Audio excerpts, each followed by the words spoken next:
आगे बढ़ते हैं। पटियाला में राहुल गांधी ने अवामी रैली से खिताब किया। उन्होंने वजीर आजम नरेंद्र मोदी पर निशाना साधा। पंजाब के युवाओं के सामने सबसे बड़ी समस्या, सबसे बड़ा खतरा ड्रग्स है।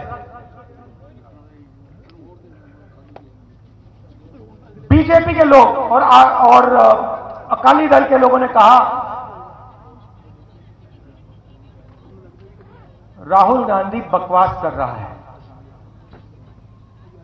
राहुल गांधी को कोई समझ नहीं है। पंजाब में ड्रग्स की कोई समस्या नहीं है।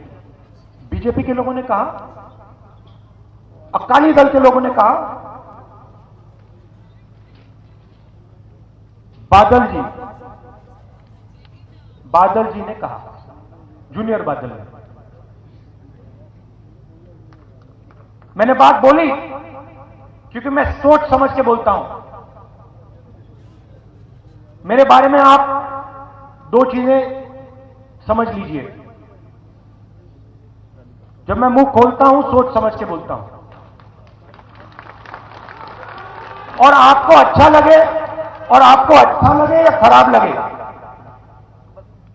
मैं इस स्टेज से झूठे वायदे नहीं करूंगा।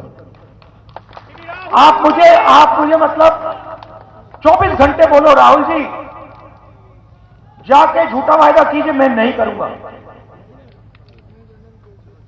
मुझे उसमें इंटरेस्ट ही नहीं है। झूठे वायदे सुनने हैं, बहुत सारे लोग आपको झूठे वायदे कर देंगे। मोदी जी हैं,